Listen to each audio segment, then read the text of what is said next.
semua baik-baik aja, dimana malam minggunya harus ini ya, harus nge-zoom untuk bimbingan hukum. Tapi nggak apa-apa lah sekali-sekali untuk persiapan hukum ke depannya. Kayak ini ada orang nggak? Ada, Pak. Oke. Ada, Bapak. Ada, Bapak. Mungkin tadi Pak Heri sudah memperkenalkan, tapi alangkah baiknya saya juga memperkenalkan diri lagi.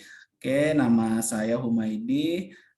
Sekarang saya bekerja di salah satu perguruan tinggi negeri di Samarinda, Kalimantan Timur.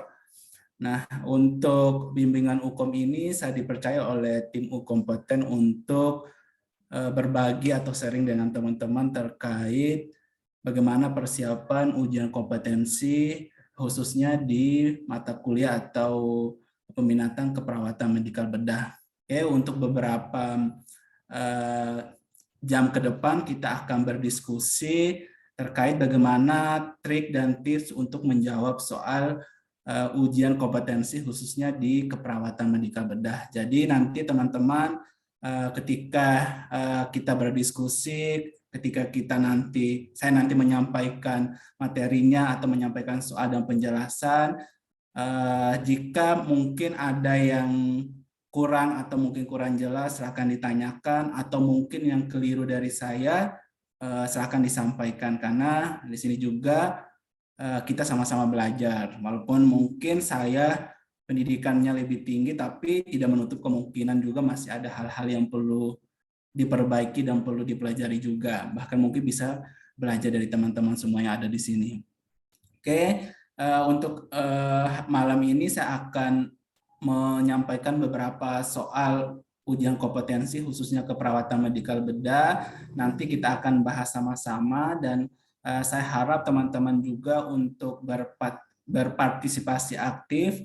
Nanti saya akan menyampaikan soal, saya akan teman-teman untuk mengirimkan jawabannya di chat room. Saya akan kirim jawabannya, kemudian kalau perlu teman-teman juga menyampaikan kenapa alasan memilih jawaban tersebut. Nah, di mana nanti kita akan berdiskusi kenapa jawaban A yang paling cocok, kenapa jawaban yang lainnya tidak sesuai. Nanti kita akan diskusi sama-sama. Oke, untuk mengefisienkan waktu, kita langsung mulai saja. Nanti saya akan share beberapa soal, silakan teman-teman menjawab. Untuk setiap soalnya, saya kasih kecepatan teman-teman untuk menjawab kurang lebih 1 menit.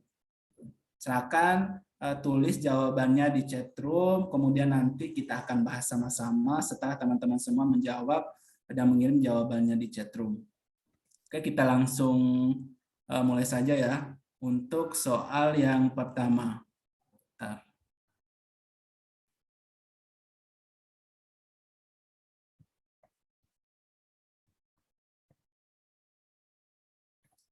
Oke, ini soal yang pertama. Silakan teman-teman membaca soalnya dan kirim jawabannya di chat room. Jadi saya harap semuanya bisa berpartisipasi aktif ya.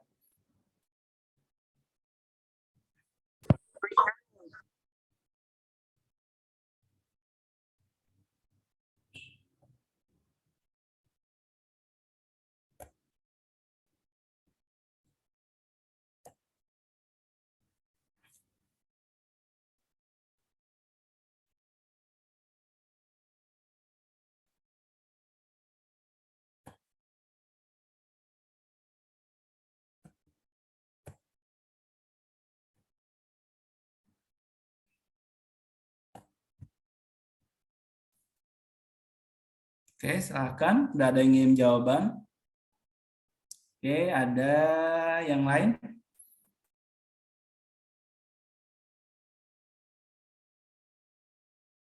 Oke.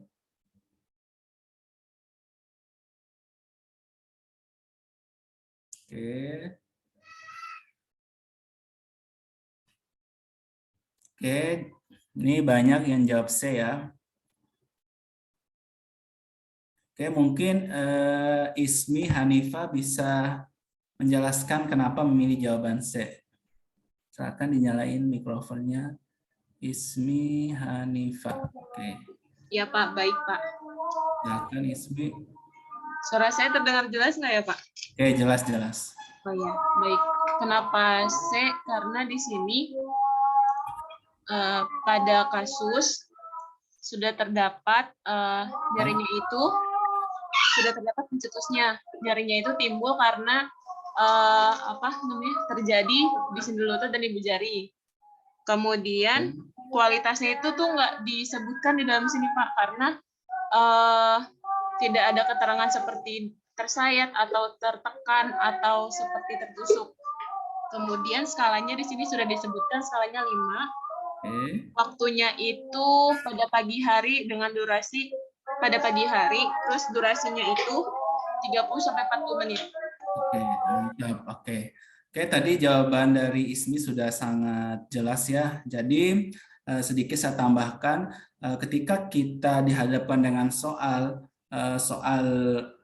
khususnya dalam pengkajian, mungkin sedikit saya mengingatkan kembali, dalam soal ujian kompetensi itu tidak lepas dari yang namanya proses keperawatan. Nah, proses keperawatan itu mulai dari pengkajian, penentuan diagnosa, intervensi, implementasi, dan evaluasi. Nah, untuk pengkajian itu ya mungkin kita dihadapkan dengan soal bagaimana pengkajian selanjutnya, apa yang kurang dari pengkajian. Nah, itu yang perlu mungkin teman-teman pelajari dan merefresh ulang terkait pengkajian-pengkajian keperawatan, khususnya mungkin yang sering masuk dalam soal ujian kompetensi.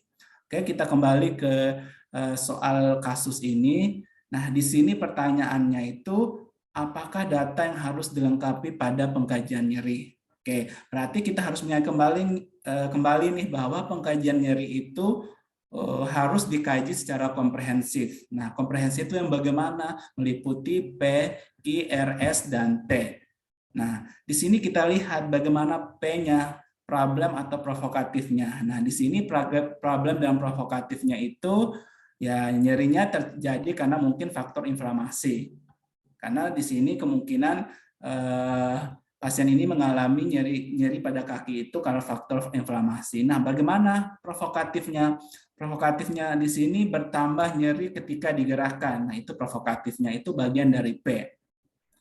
Kemudian selanjutnya kita Q, quality atau kualitas dari nyerinya. Nah, dalam kasus ini tidak ada dicantumkan bagaimana kualitasnya. Di mana kalau kualitas nyeri itu beragam, ada nyeri seperti tersayat-sayat, teriris-iris, terasa terbakar, tertimpa beban berat. Nah, itu kualitas dari nyeri. Kemudian PQR, region atau lokasi, di mana lokasi nyeri itu terjadi. Nah, kalau pada kasus ini nyeri itu terjadi pada kedua kaki. Nah, itu adalah khususnya di sendi lutut. Kemudian PQRS skalanya. Nah, skala nyeri di sini dicantumkan yaitu skala nyeri 5. Kemudian time-nya. Time-nya itu biasanya itu ditanyakan time itu kapan nyeri itu terjadi, kemudian berapa lama nyeri itu terjadi. Nah, itu masuk ke dalam pengkajian nyeri bagian time-nya.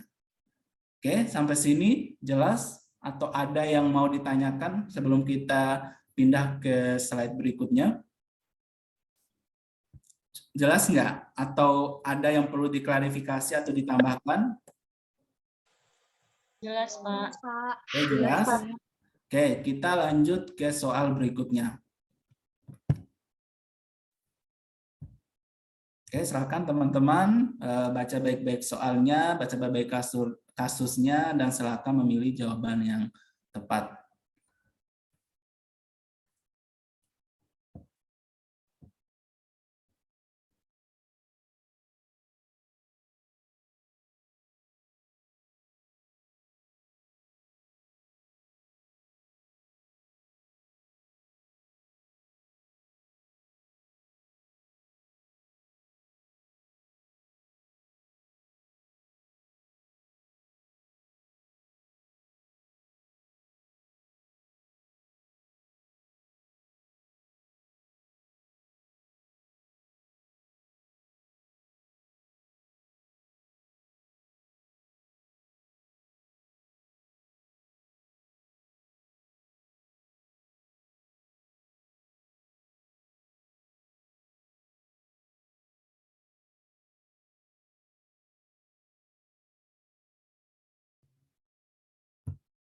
Oke, silakan teman-teman, waktunya udah habis.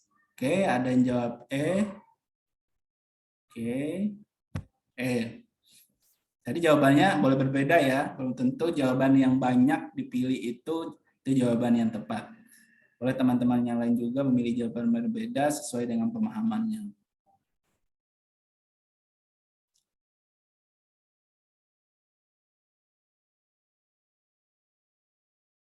Oke, ayo yang lain.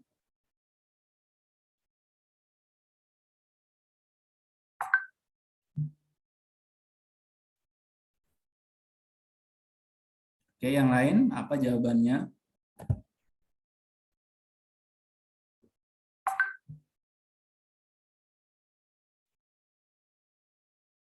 Oke, ada yang jawab B, ada jawab E.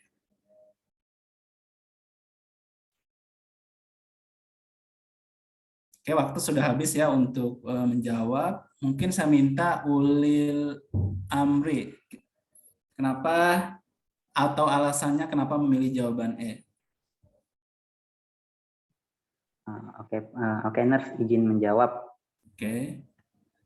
Untuk jawaban saya dari kasus di atas itu kan soalnya apakah yang bisa dilihat dari inspeksi dada selain data di atas. Di atas itu sudah ada pemeriksaan inspeksi terkait terlihat penipisan massa otot. Jadi jawaban saya itu yang inspeksi gerakan dada saat inspirasi maupun ekspirasi. Seperti itu, Nars. Oke. Oke, mungkin yang lain ada yang mau tambahkan? Atau mungkin ada jawaban yang berbeda?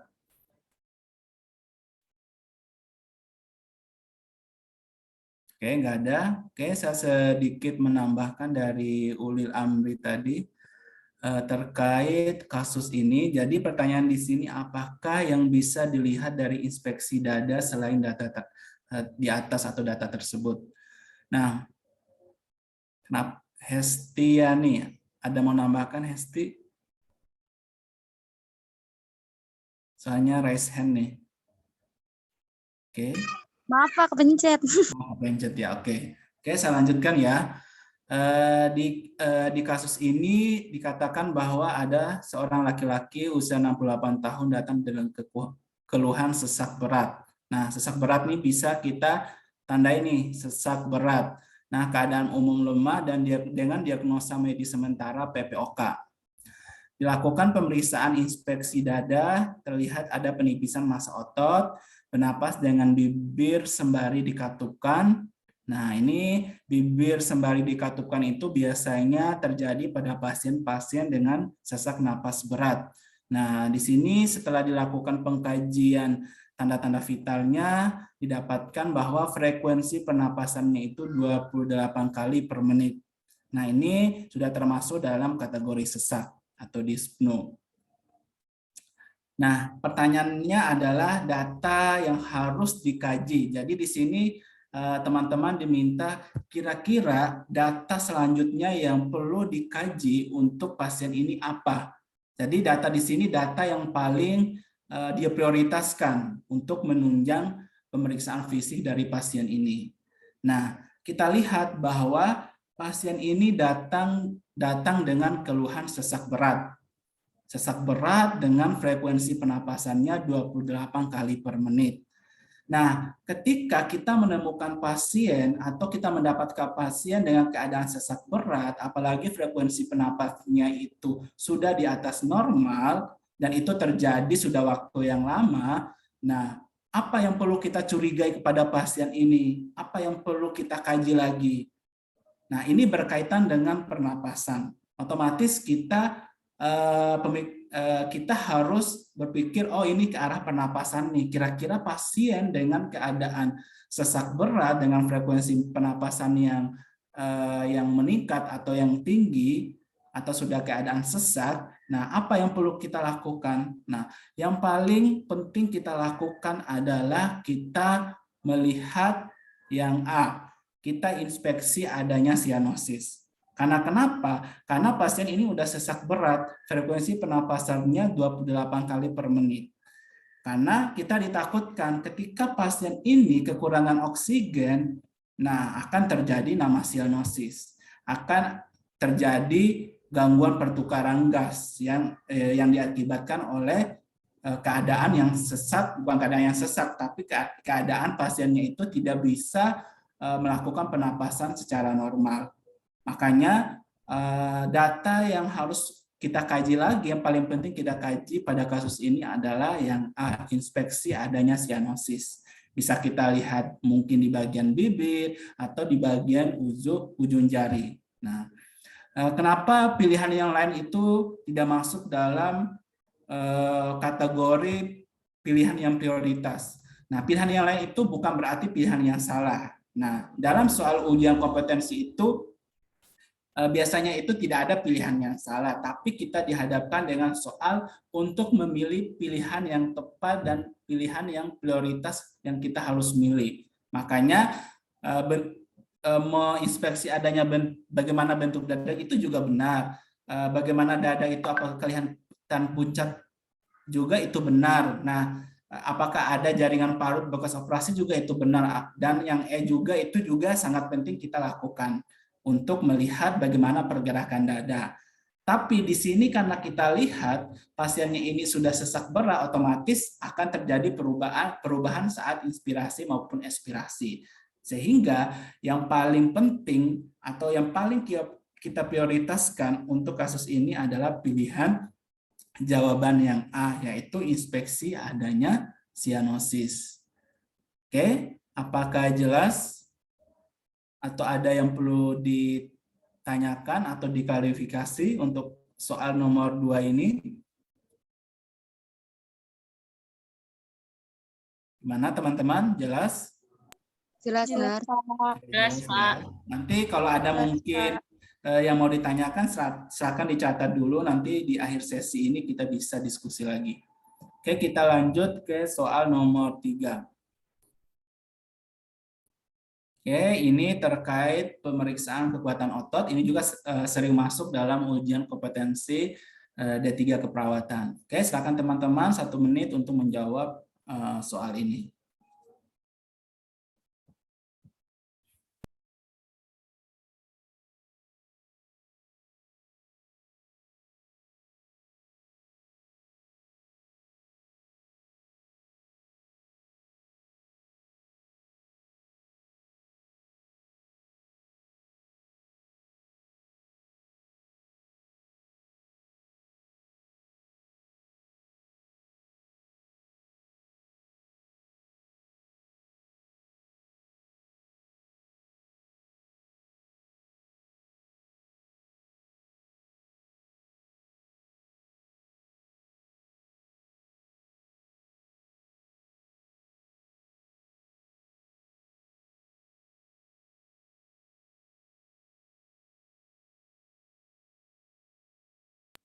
Silakan teman-teman, waktunya sudah habis, silakan menulis jawaban di chat room.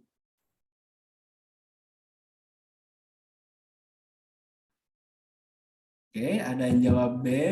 Oke, yang lain?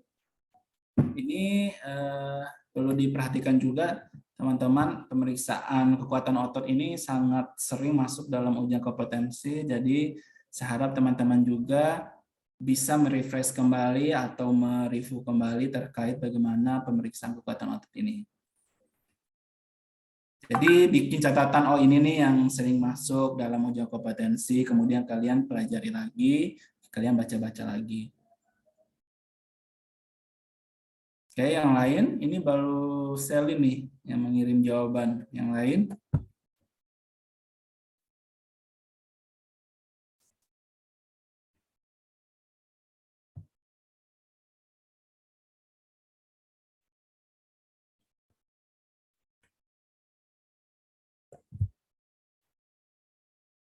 Oke, nggak ada lagi yang mengirim jawaban. Oke, karena di sini satu-satunya Selin yang mengirim jawaban. Silakan Selin, kira-kira kenapa memilih jawaban B untuk soal ini? Baik, Pak. Jadi saya memilih jawaban B atau 2 karena di soal itu dilakukan pemeriksaan otot ekstremitas kanan tidak mampu mengangkat lengan namun bisa menggerakkannya. Di mana nilai kekuatan otot 2 ini mampu melakukan gerakan 2 sendi atau lebih namun tidak bisa melawan tahanan minimal. Jadi saya pilih nilai kekuatan ototnya itu 2. Oke, jawaban dari Selin sudah sangat tepat. Nah, di sini soalnya pertanyaan terkait berapa nilai kekuatan otot. Jadi kalau kalian nanti di ujian kompetensi, ketika kalian mau menjawab soal, nah alangkah baiknya itu kalian baca dulu pertanyaannya. Nah, pertanyaannya kayak ini nih, kayak soal ini kalau pertanyaannya hanya menanyakan bagaimana berapa nilai kekuatan otot, kalian nggak perlu lagi baca semua nih, mulai dari seorang perempuan itu lumayan memakan waktu. Jadi saya harap saran dari saya, kalian baca dulu pertanyaannya, kemudian kalau kalian udah paham terkait pertanyaannya, kalian lihat kata kuncinya. Nah, di sini kan terkait kekuatan otot. Nah, di sini saat dilakukan pemeriksaan otot, ekstremitas kanan tidak mampu mengangkat lengan namun masih bisa menggerakkannya. Oke, untuk kekuatan otot itu nilai rentang nilainya itu dari 0 sampai 5. Jadi bukan 1 sampai 5 tapi 0 sampai 5. Oke, kita mulai dari kekuatan otot 5. 5 itu kekuatan penuh. Jadi pasien ketika kita melakukan pemeriksaan kekuatan otot, kita tanyakan, Pak, coba diangkat tangannya. Nah, kita angkat tangannya, kita memberikan beban, kita dorong mungkin. Nah, pasien itu masih kuat menahan beban, masih kuat menahan gravitasi, masih kuat menahan beban, itu nilainya 5. Itu kekuatan otot penuh. Kemudian kita pindah ke nilai 4. Nah, nilai 4 itu kita anjurkan pasien untuk mengangkat tangannya atau mengangkat kakinya. Silakan Bapak angkat tangannya, kemudian kita kasih beban. Kasih beban itu kita mendorong tangan pasien atau kaki pasien. Nah, ketika tangan pasien itu tidak mampu menahan beban yang kita berikan, itu nilainya 4. Nah, bagaimana dengan 3? Nah, kalau 3 itu, Pak, coba angkat tangannya. Pasiennya baru angkat tangan, tiba-tiba tangannya terjatuh lagi. Nah, itu tidak mampu melawan gravitasi. Itu nilainya 3. Nah, bagaimana nilai 2? Nilai 2 itu pasien itu tidak mampu mengangkat sama sekali tangannya atau ekstremitasnya. Tapi ketika digerakkan, tangannya digerakkan kiri kanan, ke kiri dan ke kanan, nah itu pasien untuk kekuatan ototnya itu kita kasih nilai 2. Nah, kemudian nilai 0 dan 1. Nah, nilai 0 dan 1 itu hampir sama. Hampir sama, pasiennya itu tidak mampu menggerakkan sama sekali, apalagi mengangkat. Nah, apa yang membedakan nilai 0 sama 1? Kalau pada nilai 1, ketika kita memegang atau meraba tangan pasien atau kaki pasien itu masih ada kontraksi otot. Jadi kayak ada sedikit pergerakan di otot pasiennya. Bukan tangannya ya, tapi ototnya ketika kita meraba atau memegangnya. Nah, beda kalau nilai 0. Kalau nilai 0 itu tidak ada sama sekali kontraksi otot. Nah, itu membedakan antara nilai kekuatan otot 0 dan 1. Oke, sampai sini bisa dipahami? Oke, teman-teman, sampai sini bisa dipahami? Apa kita bisa lanjut ke soal berikutnya? Bisa, Pak. Oke, kita lanjut ke soal berikutnya. Nah, GCS. Bukan. GCS. Berapakah nilai GCS? Oke, silakan. Nah, GCS ini kadang masuk, kadang tidak. Tapi nice to know. Oke, silakan teman-teman, silakan dibaca soalnya, pertanyaannya, silakan memilih jawaban yang sesuai dengan pertanyaan atau kasusnya. Benar. Dua pasien tidak dapat dimengerti. Tidak jelas. Berarti 3. Gerakan pasien menghindar dari stimulus. motorik. Betul.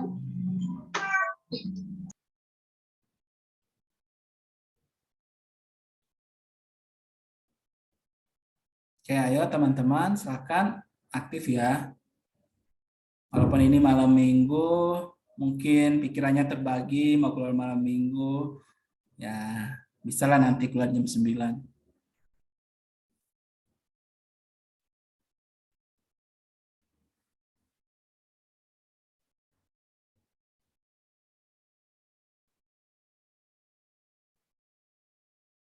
Oke, Selin jawab C, yang lain. Ayo, yang lain ini ada berapa orang ya? Ada sekitar 48 orang nih. Ayo, tadi awalnya rame nih mengirim jawaban.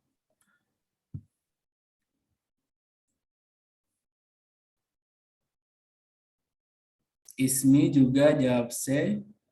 Ayo, yang lain.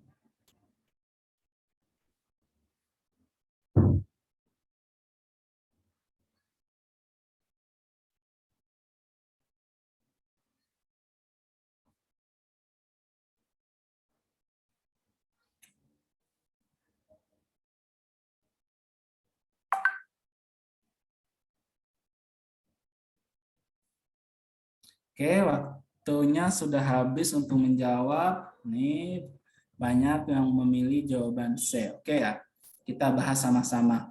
Nah, pertanyaannya berapa nilai GCS? Jadi kalian langsung baca aja di saat pengkajian pasiennya, hasil pemeriksaan pasiennya. Di sini dikatakan kata-kata pasien tidak dimengerti. Kira-kira kalau kata-kata pasien tidak dimengerti itu nilainya berapa? Selin? Kalau kata-kata pasien tidak dimengerti itu nilainya berapa? 3, Pak. Berapa, Geraldi? 3. 3. Oke. Kemudian gerakan pasien menghindar dari stimulus nyeri berapa? 4. 4, Pak. Oke, pasien membuka mata dengan perintah. 3. 3 apa 2? 2, Pak. 3 apa 2 nih? 3, Pak. 3. Jadi totalnya berapa? 10. 10. Oke, kita coba dari membuka mata dulu atau nilai I-nya. Itu kalau untuk membuka mata itu nilainya berapa totalnya? Ada nilai 4. Nah, 4 itu membuka mata ketika misalkan nih pasien kita masuk, perawat masuk ke dalam ruangan, kita buka pintu, pasiennya langsung buka mata, itu nilainya 4. Nah, kemudian nilai 3 dengan perintah Pak dibuka matanya, nah itu nilainya 3. Kalau dengan nilai 2 itu dengan merasakan nyeri. Kalau nilai 1 itu tidak ada respon. Oke, berarti pada kasus ini pasien membuka mata dengan perintah itu nilainya 3. Oke, udah 3. Kemudian gerakan pasien menghindari dari stimulus nyeri. Kalau untuk motorik itu nilainya 6. Nilai totalnya itu 1 sampai 6 maksudnya. Rentangnya itu 1 sampai 6.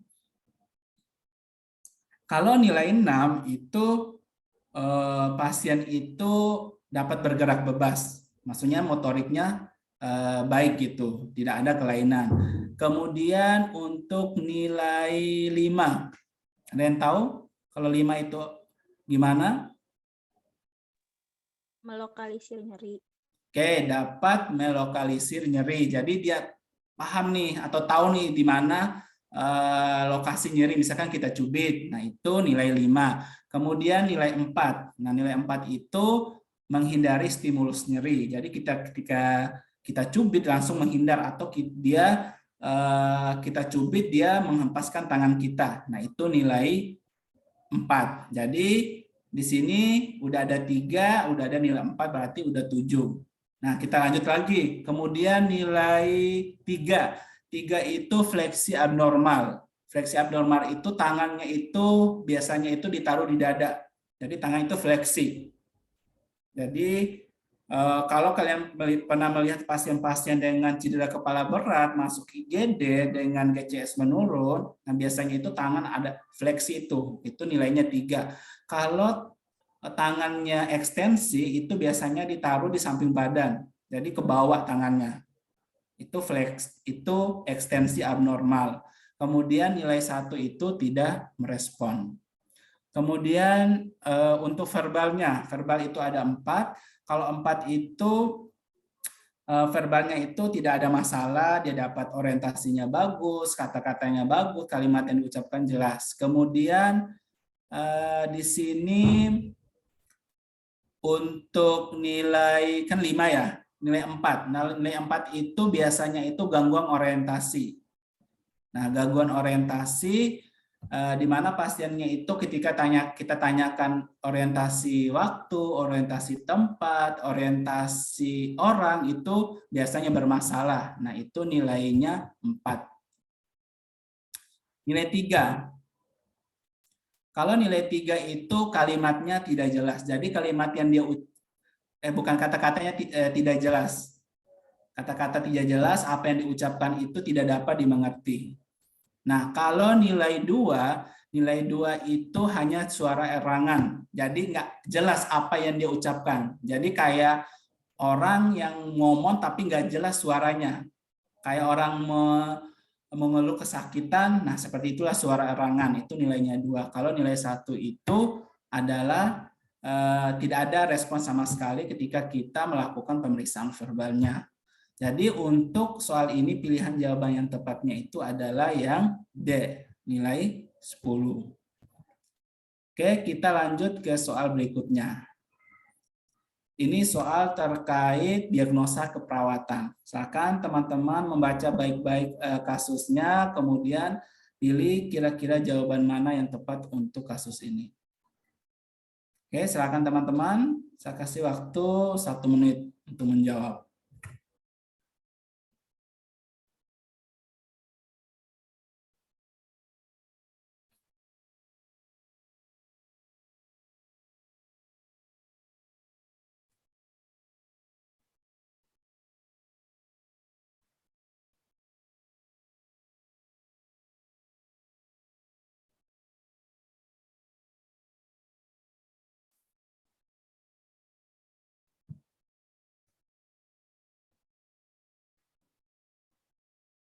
Oke, Selin udah menjawab, Hana udah menjawab juga.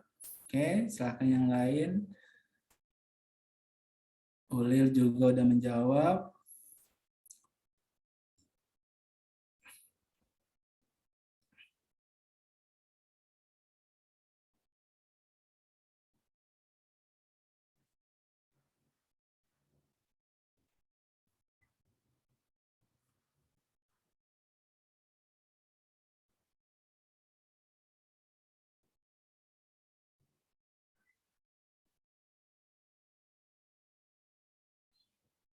Oke, waktunya sudah habis. Silakan.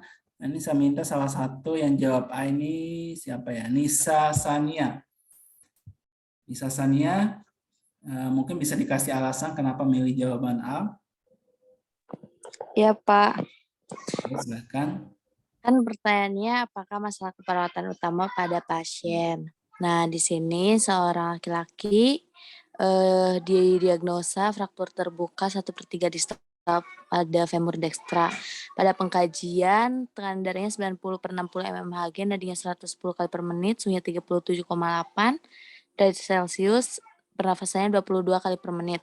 Di situ ada data terdapat urin outputnya kurang dari 2 cc per kilogram BB per jam.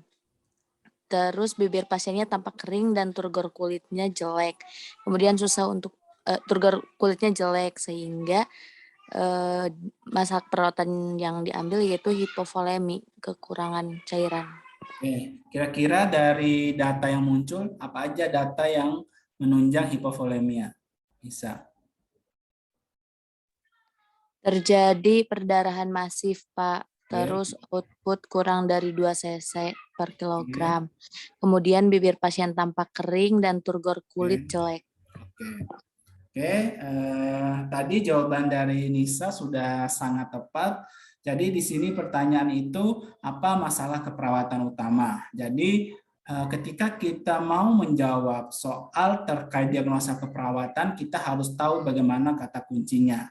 Nah, salah satu trik dari saya ketika kalian dihadapkan dengan soal berkaitan dengan diagnosa keperawatan, kalian harus tahu kata kuncinya dulu. Kata kunci dari kasus yang muncul. Kemudian kalian memilih jawaban yang diagnosa keperawatan itu yang paling mengancam jiwa, tapi dengan syarat. Dengan syarat data pendukungnya itu harus ada, terutama data objektif mayornya itu harus ada. Walaupun di dalam pilihan jawaban itu misalkan hipovolemia itu sangat mengancam jiwa, tapi di dalam data kasusnya itu tidak ada data yang mendukung hipovolemia, jangan dipilih juga. Walaupun itu memang paling mengancam jiwa. Jadi kita memilih diagnosa keperawatan yang paling mengancam jiwa itu ketika ada data pendukung, terutama yang data objektif mayornya. Nah, contoh pada kasus ini. Nah, di sini ditanya masalah keperawatan utama. Tadi Nisa menjawab hipovolemia. Nah, di sini kita bisa melihat apa saja data-data yang mendukung hipovolemia tersebut. Yang pertama, pasiennya datang dengan pendarahan masif, pendarahan yang hebat, otomatis banyak cairan yang keluar. Apalagi data yang mendukung urine outputnya kurang dari 2 cc per kilogram berat badan. Karena normalnya urine output itu dihasilkan itu 2 cc di atas 2 cc per kilogram berat badan per jam. Kemudian apalagi data yang menunjang bibir pasien tampak kering. Nah, itu berarti salah satu tanda pasien itu kekurangan cairan walaupun bibir pasien tampak kering itu merupakan data minor. Kemudian apalagi data yang mendukung. Nah, tekanan darahnya 90/60. Walaupun sebenarnya tekanan darah itu tidak bisa kita jadikan patokan utama untuk mengangkat diagnosa hipovolemia. Karena kenapa? Karena ada beberapa orang itu memang tekanan darahnya itu ya 190 itu udah normal untuk dia. Tapi ketika kita punya data, oh pasiennya ini biasanya tensinya 130. Kemudian saat kita melakukan pemeriksaan 90/60, apalagi disertai dengan nadi lemah. Jadi kalau pasien dengan hipovolemia itu ada data tambahannya juga tuh. Nadinya lemah, ketika kita raba nadinya lemah dan cepat. Dia cepat tapi lemah. Jadi dia bisa takikardi, bisa nadinya itu di atas 100, tapi ketika kita raba itu lemah. Nah, itu juga tanda dari hipovolemia. Oke. Apakah jelas? Atau ada yang mau ditanyakan sebelum kita pindah ke soal berikutnya? Jelas, Pak. Oke, jelas. Pak. Oke, kita pindah ke soal berikutnya. Ini masih dengan diagnosa keperawatan. Oke, silakan teman-teman. Ini agak mudah soalnya. Mungkin kalian sering nih mengangkat diagnosa ini ketika praktek di rumah sakit. Oke, silakan teman-teman baca pertanyaannya, lihat kasusnya, dan pilih jawaban yang tepat.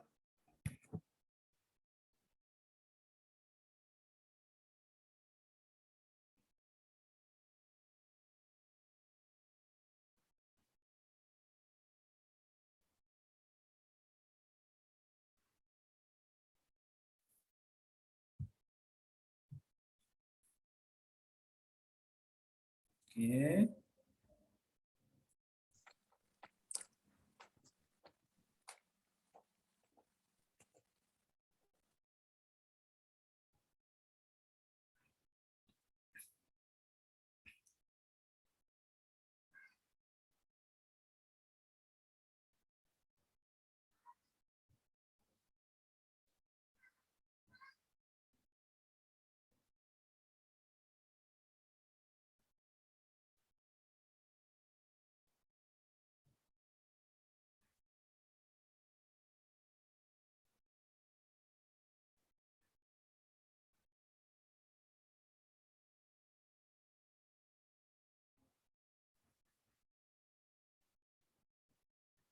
Oke, waktu habis.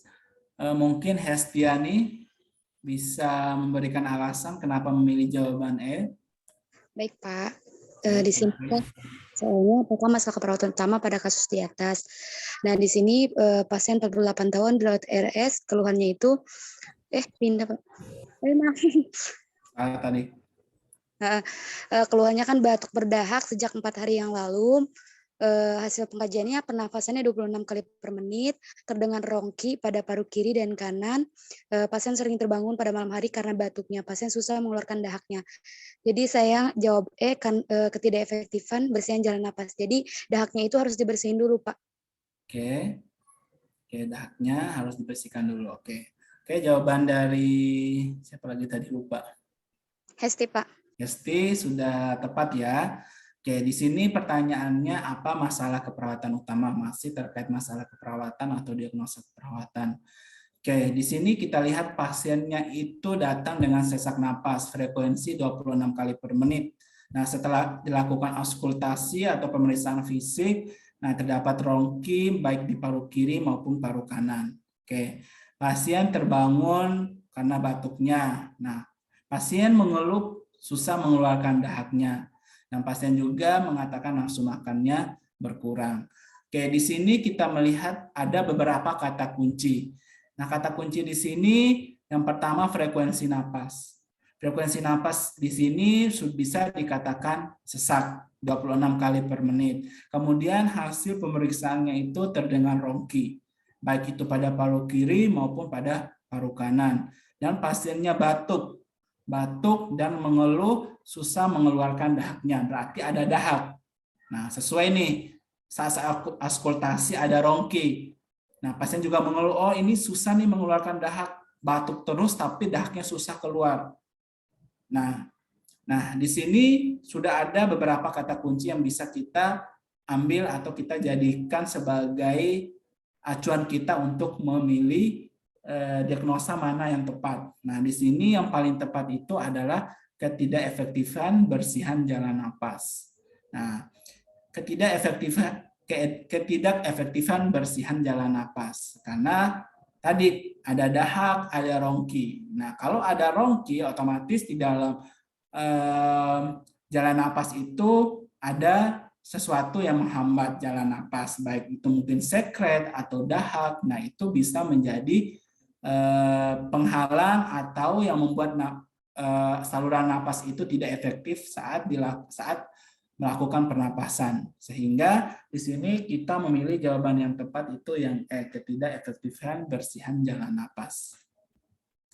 Oke, mungkin nanti di akhir sesi ini saya akan sedikit menjelaskan juga bagaimana membedakan bersihan jalan napas tidak efektif, gangguan pertukaran gas, gangguan pola napas, dan beberapa diagnosa lainnya yang sering muncul dalam soal ujian kompetensi. Makanya di sini saya tidak akan menjelaskan dulu kenapa nggak memilih gangguan pertukaran gas, kenapa gangguan pola napas nggak termasuk, kenapa nggak defisit nutrisi atau hambatan mobilitas fisik. Nanti saya akan dijelaskan di akhir pertemuan kita ini di mungkin 10 atau 20 menit terakhir dari pertemuan kita pada malam hari ini. Oke, kita lanjut ke soal berikutnya.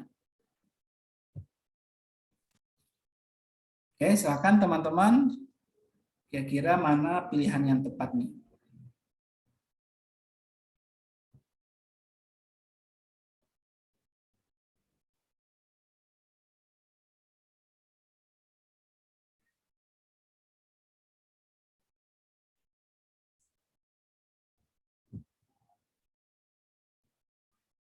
Oke, yang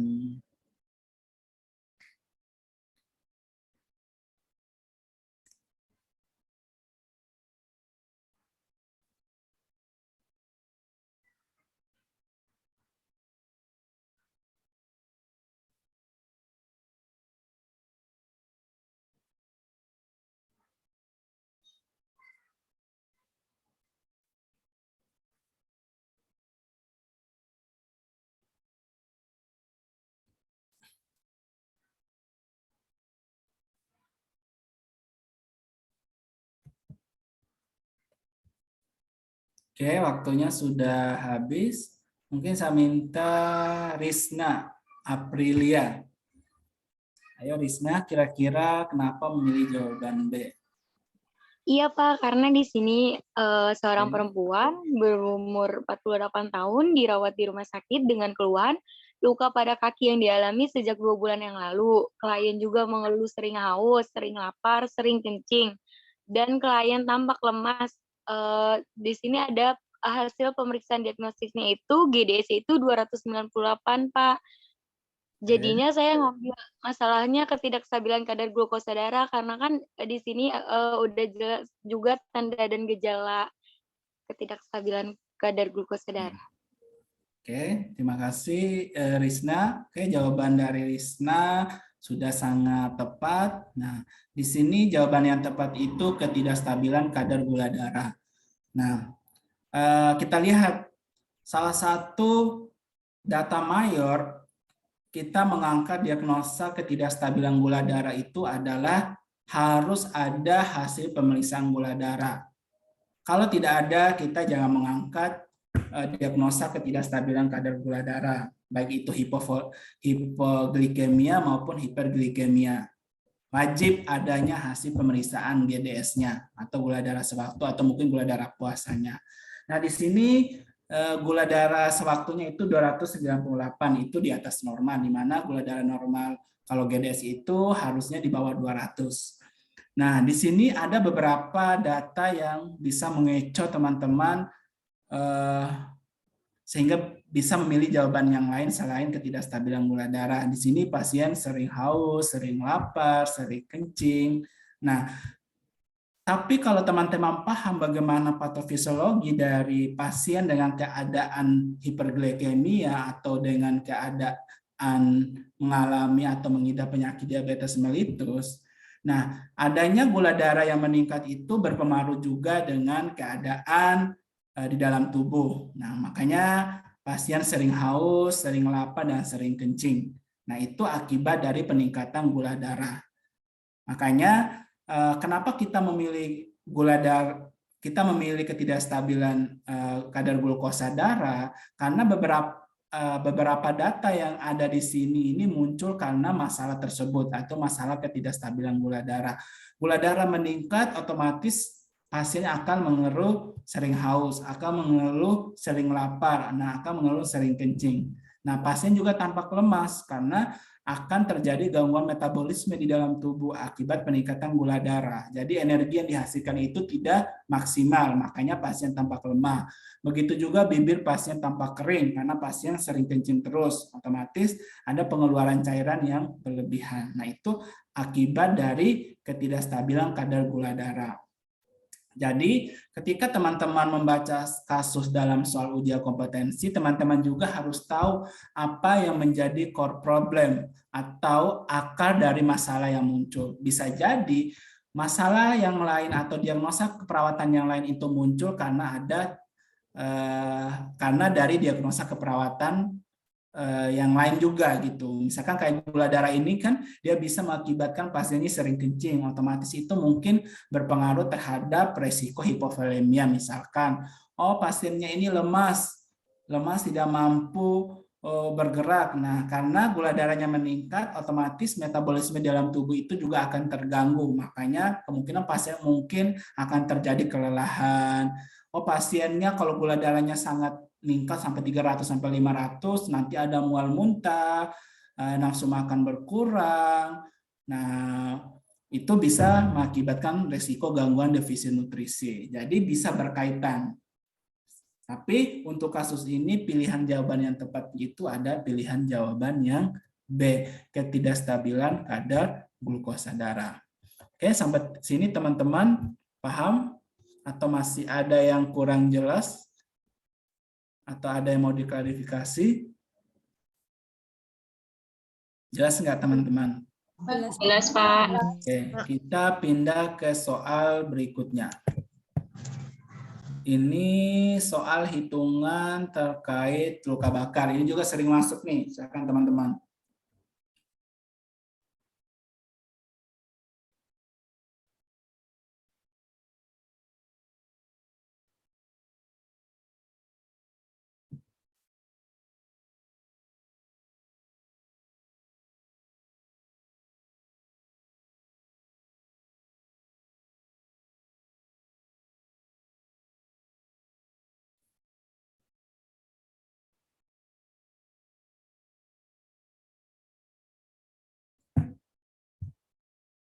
Ayo teman-teman, kira-kira berapa presentasi luas luka bakarnya?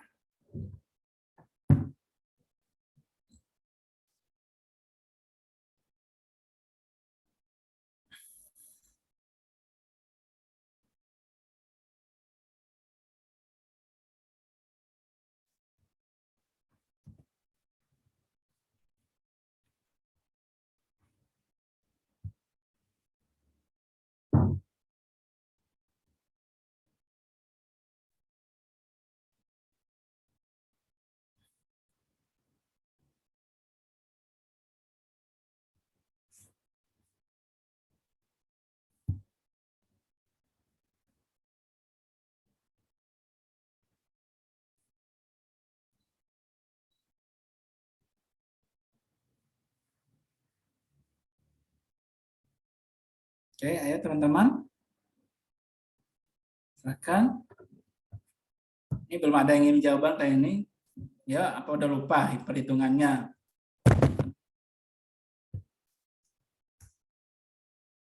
Oke, waktu sudah habis. Oke.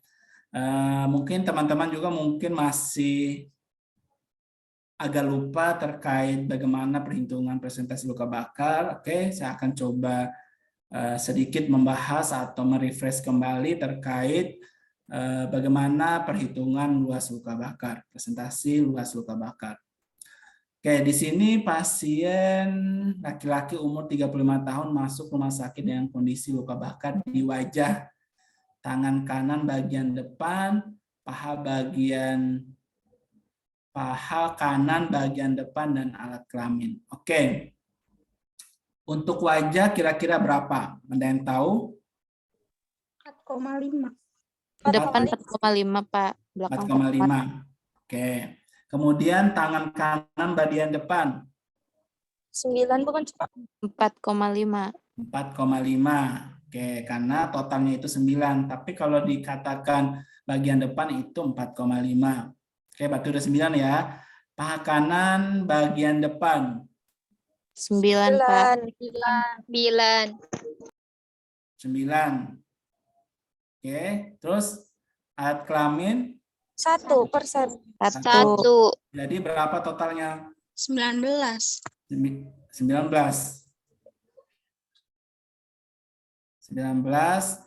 Wajah 4,5. Berarti nggak ada ya pilihan jawaban di sini. Wajah 4,5, tangan kanan bagian depan, tangan kanan bagian depan 4,5, paha kanan bagian depan 9, dan alat kelamin 1. Berarti 9, 14 tambah 1, 20. Jelas? Bapak, Kenapa? berarti wajah itu bagian depannya doang ya, Pak? Belakangnya? Iya. Berarti kepala itu 4,5 apa 9, Pak? Kepala itu, bentar. Kepala itu 1, 2, 9. Sampai leher itu 9. Jadi kalau ditanya bagian depan doang, bagian depan itu 4,5. Tapi di sini nggak ada pilihan jawaban yang ini ya. Nggak ada yang sesuai dengan kasusnya. Berarti mungkin ini untuk pilihan jawabannya itu agak keliru nih. Masih keliru untuk di pilihan jawabannya. Bentar ya. Oke. Jadi untuk luas luka bakar itu sesuai dengan rule of 9. Jadi kita mengikuti kaidah pemeriksaan luka bakar itu rule of 9. Jadi kita bisa mengkaji mulai dari kepala, bagian dada, bagian tangan, kemudian kita tentukan berapa luas luka bakarnya. Jadi kalau kepala itu sampai leher itu baik itu depan, belakang, sampai leher itu nilainya 9. Jadi kalau pertanyaan di sini kan wajah bagian depan. Wajah itu kan lebih ke wajah ya. Wajah itu kan berarti kemungkinan 4,5. Kemudian tangan kanan bagian depan. Nah, tangan itu satu utuh itu mulai dari bahu sampai ujung jari itu 9. Tapi kalau dikatakan di depan atau tangan bagian depan itu 4,5. Berarti totalnya itu dari wajah ke tangan itu 9. Kemudian paha bagian depan. Nah, paha bagian depan. Paha bagian depan itu, jadi untuk kaki itu dari satu kaki sampai kaki, mulai dari ujung kaki sampai paha itu nilainya 19 tuh. 19. Nah, nilai 19. Nah, kalau ditanyakan paha, sebenarnya ini masih agak rancu ini pertanyaannya. Kalau menurut saya, kalau paha itu kan paha ya, berarti kaki di bagian paha aja nih, kaki bagian bawah enggak termasuk. Kalau paha itu kan 9 ya, kaki itu kan 18. Berarti kalau ditanya paha saja itu seharusnya 4,5. Kalau paha saja gitu, paha kanan bagian depan itu seharusnya 4,5. Nah, kemudian alat kelamin itu 1. Alat kelamin itu 1. Nah, di sini walaupun tadi kita sudah menghitung, tapi nggak ada juga pilihan jawaban yang tepat di sini. Jadi nanti soalnya akan diperbaiki dulu, kemudian akan sesuaikan dengan kasusnya. Oke, kita lanjut ke soal berikutnya. Ini masih berkaitan dengan luka bakar. Ini perhitungan cairan, ini juga sering keluar nih terkait perhitungan cairan pada pasien dengan luka bakar. Oke, silakan mungkin teman-teman juga baca pertanyaannya, kemudian lihat kasusnya kira-kira apa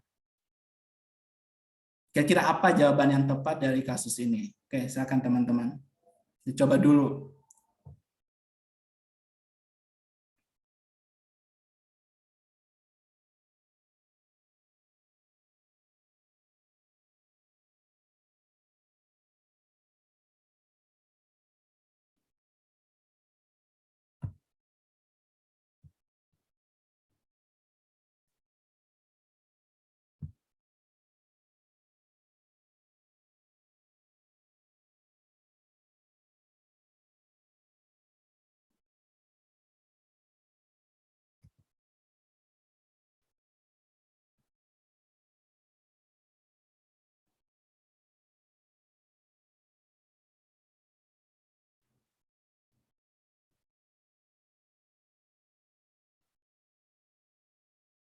Oke, diingat-ingat bagaimana penghitungan tetesan infus.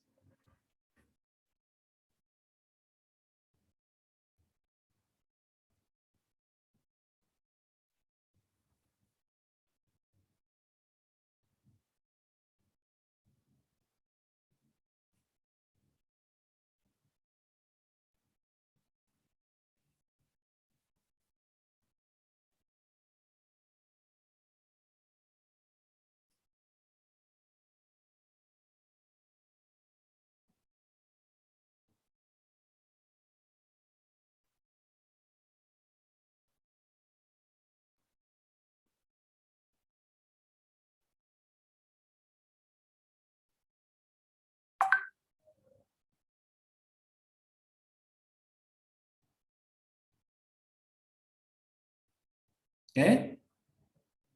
Ada nih Hana, Selin, Cindy, oke.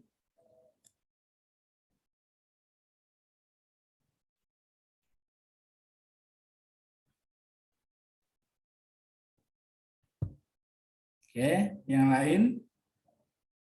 Atau ada jawaban yang berbeda?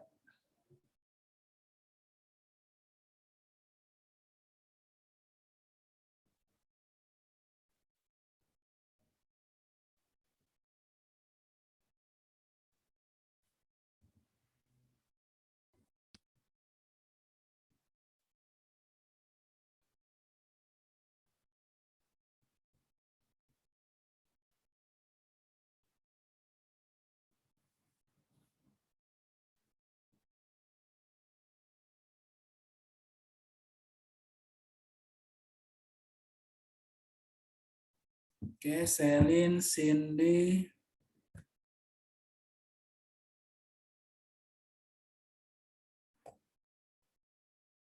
Oke, kita langsung bahas saja ya.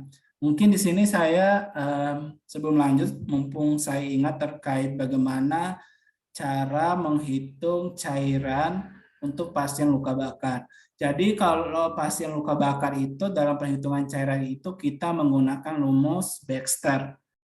Jadi rumus Baxter itu luas luka bakar dikali berat badan dikali 4. Ingat ya, untuk rumus kalau ada pertanyaan berapa jumlah cairan yang dikasih pada pasien luka bakar tersebut.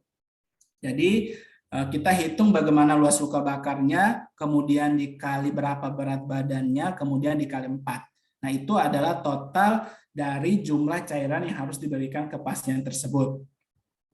Kemudian ada pembagiannya. Nah, misalkan cairan yang diberikan itu 1000 mili. 1000 mili. Nah, 1000 mili itu dibagi 2. 8 jam pertama dikasih setengahnya, kemudian 16 jam berikutnya itu dikasih setengahnya. Ingat ya. Jadi 8 jam pertama, jadi mulai dari pasien masuk sampai 8 jam berikutnya itu adalah setengah dari 1000 tadi, berarti 500 cc atau 500 mili. Nah, 500-nya lagi dikasih selama 16 jam berikutnya. Jadi setelah 8 jam itu dikasih lagi 500, tapi dihabiskan dalam waktu 16 jam. Nah, itu adalah pemberian atau manajemen cairan pada pasien dengan luka bakar. Nah, kita kembali ke soal ini. Di sini udah jelas ya, bahwa pasien itu akan dikasih cairan 4.320 cc dalam 8 jam pertama. Berarti kemungkinan pasien ini butuh nih cairan 8.000 lebih nih untuk pengganti cairan karena akibat luka bakar yang dialami oleh pasien ini. Nah, pasien dikasih cairan 4.320 cc dalam 8 jam. Otomatis kita menggunakan rumus penghitungan tetesan infus. Nah, ada yang masih ingat apa rumusnya? Selin mungkin masih ingat rumus tetesan infus? Halo, Selin. Ya, Pak. Rumusnya jumlah cairan yang diberikan dibagi waktu pemberian dalam jam, kemudian dikali 3. Dikali? 3. 3. Yang lain mungkin? Izin menjawab ya, Pak. Silakan Nur Laili. Iya. Jumlah cairan dikali 20 dibagi waktu atau jam dikali 60. Oke. Jadi mungkin ini sedikit mengingatkan juga untuk teman-teman bahwa rumus tetesan infus itu kan ada yang mikro, ada yang makro ya. Mikro itu biasanya pada anak-anak atau bayi, ada yang makro. Di sini kita menggunakan faktor tetesan yang makro. Nah, tetesan makro itu 20, kalau pada yang anak-anak itu 40. Jadi rumusnya itu jumlah cairan yang akan diberikan. Berapa sih jumlah yang diberikan itu? Nah, di sini adalah 4.320 dikali faktor tetesan. Kalau makro adalah 20. Dibagi waktu. Waktu itu kita rubah ke dalam menit. Nah, di sini kan 8 jam nih. Kalau kita ubah ke dalam menit berarti dikali 60, berarti 4.320 dikali 20 dibagi 8 dikali 60. Nah, hasilnya itu adalah 180 tetes per menit. Oke, silakan teman-teman dipelajari kembali ya untuk tetesan infus. Biasanya ini sering masuk juga nih hitungan tetesan infus. Oke, jelas ya untuk perhitungan tetesan infus. Kita lanjut ke soal berikutnya. Ini masih terkait dengan luka bakar, tapi ini berkaitan dengan intervensi keperawatan. Oke, teman-teman silakan baca kasus pertanyaannya, silakan baca kasusnya, dan pilih jawaban yang tepat. Silakan teman-teman 1 menit dari sekarang.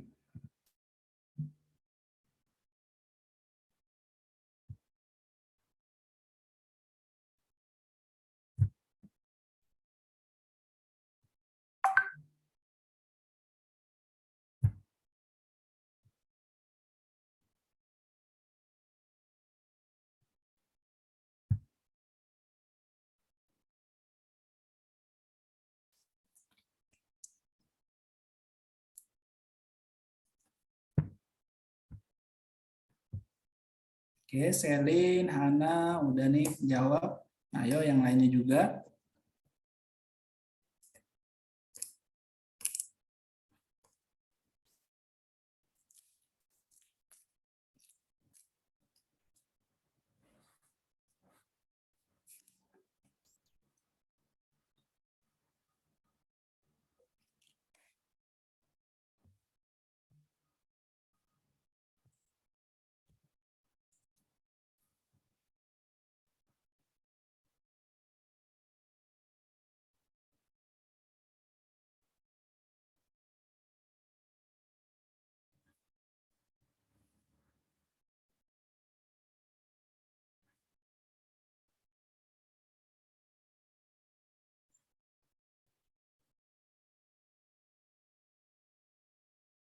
Oke, waktu sudah habis.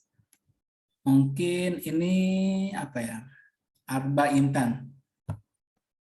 Kira-kira kenapa milih jawaban B? Jawab Pak, menurut saya jawab itu karena terdapat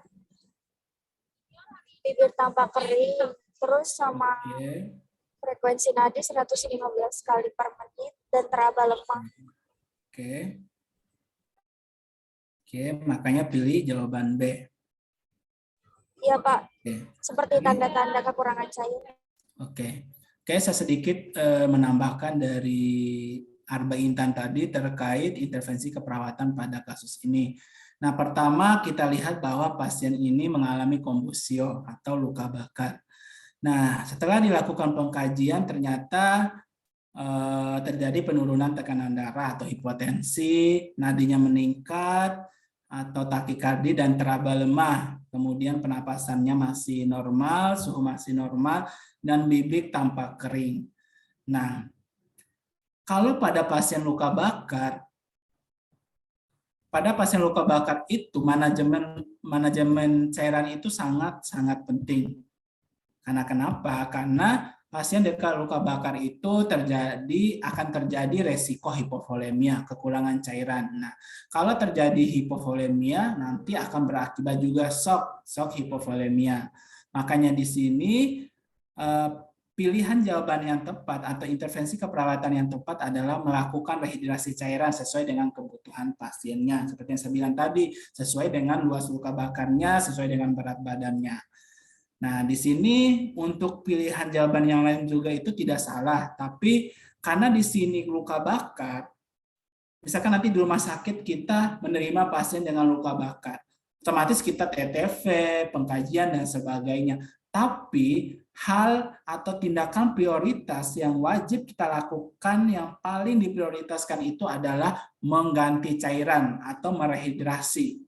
Karena pasien dengan luka bakar itu pasti mengalami kekurangan cairan, beresiko hipovolemia. Kalau kita tidak menangani pasien ini dengan melakukan pemberian cairan dengan segera, akan berakibat nanti hipovolemia. Kalau tidak ditangani dengan baik, bisa berakibat shock hipovolemia. Makanya di sini pilihan jawaban yang tepat itu adalah yang B, melakukan rehidrasi cairan sesuai dengan kebutuhan pasiennya. Oke, kita lanjut ke soal berikutnya. Oke, ini soalnya juga nggak terlalu sulit.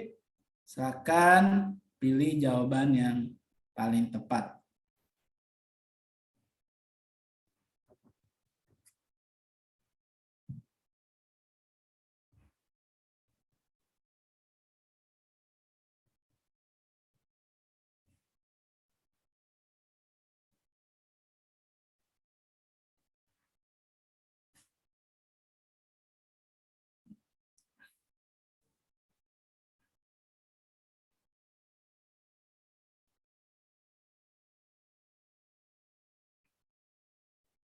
Oke, ayo teman-teman.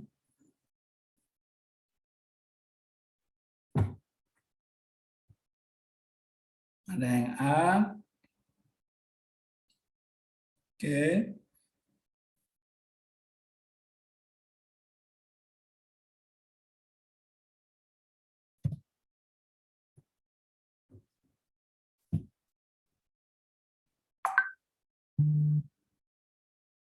Oke, banyak yang pilih A. Oke, yang lain? Oke, waktunya sudah habis. Andini pilih C. Oke, Andini. Nah, karena Andini ini yang paling beda, yang sendirinya beda jawabannya, silakan Andini, kenapa milih jawaban C? Karena di soalnya ada pasien selalu bertanya tentang penyakitnya, terus pasiennya gelisah sama cemas, Pak. Oke, makanya yang tepat itu defisit pengetahuan ya, Andini. Iya, Pak. Oke, kita bahas sama-sama. Di sini pertanyaan itu masalah keperawatan utama atau diagnosa keperawatan. Oke, kita lihat. Ini banyak nih datanya, jadi membingungkan nih mana yang tepat untuk pilihan jawaban di sini. Nah, pasiennya cemas, pasiennya gelisah, pasiennya selalu bertanya-tanya nih terkait penyakitnya. Padahal di catatan tidak direncanakan untuk diamputasi, tapi dia udah takut duluan nih. Karena jaringan masih baik, jadi tidak ada rencana amputasi. Tapi pasiennya sudah takut duluan. Oh, kakinya ini bakalan diamputasi nih. Nah, apa masalah keperawatan utama? Kira-kira di sini memang agak membingungkan antara ansietas dan defisit pengetahuan. Nah, ini yang harga diri rendah ini mungkin kita eksklusikan, kita coret kerusakan integritas kulit, kita coret kerusakan resiko integritas jaringan juga kita coret. Nah, tinggal ada dua pilihan jawaban nih antara ansietas dengan defisit pengetahuan. Nah, yang jadi pertanyaan saya, misalkan nih kita cemas terkait penyakit kita atau gelisah terkait penyakit kita. Kira-kira bakalan hilang nggak kalau kita nggak mengedukasi pasiennya atau kita teredukasi? Bakalan tetap, oh kita melakukan reduksi atau manajemen cemas atau manajemen ansietas supaya pasien nggak cemas. Tapi pengetahuan pasiennya ini masih kurang nih terkait penyakitnya. Kira-kira bakal efektif nggak manajemen stres atau manajemen cemasnya? Sudah, Pak. Sudah, Pak. Nah, tidak. Otomatis, kalau kita tidak meningkatkan pengetahuan pasien ini, otomatis cemas juga akan terus ada gitu. Makanya di sini pilihan jawaban yang tepat itu adalah defisit pengetahuan. Apalagi di sini pasien nanya nih, pasien selalu bertanya-tanya tentang penyakitnya, bahkan dia takut duluan nih diamputasi. Padahal di catatannya itu gak ada rencana amputasi karena jaringannya masih baik. Otomatis pasien ini masih kurang pengetahuan nih. Kita perlu edukasi. Kalau amputasi itu indikasinya bla bla bla bla. Pasien ini akan diamputasi kalau kakinya itu bla bla bla. Nah, kalau pengetahuannya sudah baik, sudah paham terkait penyakitnya, secara tidak langsung cemas, gelisah, bahkan stresnya juga akan berkurang. Jadi di sini core problemnya itu masalah pengetahuan, makanya bisa berdampak terhadap munculnya cemas, gelisah, stres dan sebagainya. Makanya di sini pilihan jawaban yang tepat itu adalah yang C, defisit pengetahuan. Oke, jelas? Jelas, Pak. Oke, kita pindah ke soal berikutnya. Ini terkait intervensi keperawatan. Ini juga sering masuk nih, tapi bukan ini ya, maksudnya bukan soal ini ya. Ini terkait prosedur tindakan SOP. SOP ini kalau D3 itu hampir dari soal KMB itu hampir 50% itu adalah soal terkait SOP. Kemudian intervensi dan pengkajian dan evaluasi. Oke, coba dibaca teman-teman, kira-kira posisi yang mana nih yang tepat kalau kita memberikan obat apa ini? Nasal ya, obat tetes hidung. Posisi yang bagaimana? Oke, ada yang jawab semivoler.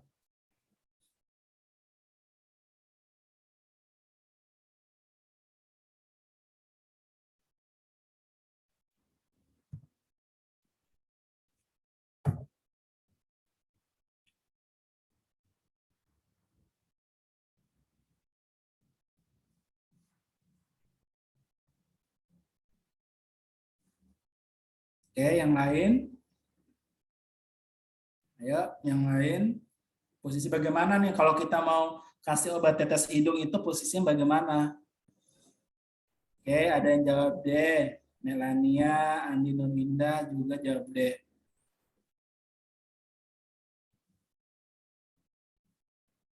Oke, ada yang C.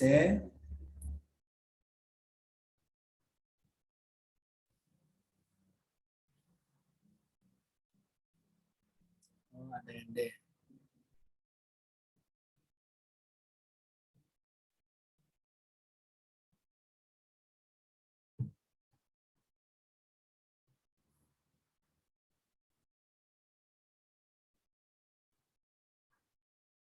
Oke, kita waktunya sudah habis. Ini ada beragam ya jawabannya. Ada yang E, ada yang C, ada yang D. Ini Ulil Amri juga baru jawab ada yang B. Seleksi. Oke, mungkin sedikit kita mengulas terkait masalah posisi ya. Di sini banyak muncul itu supine atau supin. Ini telentang ya, telentang. Jadi telentang itu gimana posisinya menghadap ke atas. Nah, di sini kasusnya pas perawat itu mau memberikan obat tetes hidung nasal ya. Nah, kita mulai dari supine dulu, telentang. Kalau telentang biasa kira-kira efektif nggak pemberiannya? Telentang biasa nih. Oke, kalau saya eksklusikan, kurang tepat. Kemudian kita pindah ke semivolar. Kita kasih pasiennya posisi duduk semivolar 15 sampai 30 derajat. Kira-kira efektif nggak untuk pemberian obat nasal? Oke, kita coret. Nah, kita ke B, fleksi. Supin, telentang nih pasiennya, kemudian difleksi kepalanya. Obatnya bisa masuk nggak itu kalau fleksi? Tidak. Susah. Mungkin kita dari bawah kita ini nggak bakalan masuk obatnya, nggak bakalan efektif. Nah, tinggal ada dua pilihan nih, supin dengan ekstensi dan supin dengan hiperekstensi. Jadi telentang, kemudian kepala agak diangkat atau kepala diangkat maksimal. Kira-kira mana? Nah, kalau untuk pemberian obat tetes pada hidung atau obat nasal itu sebaiknya sesuai dengan SOP itu posisinya itu supin dengan kepala hiperekstensi. Sebenarnya ekstensi juga bisa kita memberikan obat, tapi ada beberapa penelitian itu membuktikan bahwa hiperekstensi itu lebih maksimal karena kemungkinan masuk obatnya itu lebih baik, lebih bagus gitu dibandingkan ekstensi. Kalau ekstensi kan telentang agak diekstensikan sedikit kepalanya, itu kemungkinan kurang maksimal. Makanya sesuai dengan SOP, pemberian obat nasal itu cocoknya itu pemberian dengan posisi telentang atau supin dengan kepala hiperekstensi.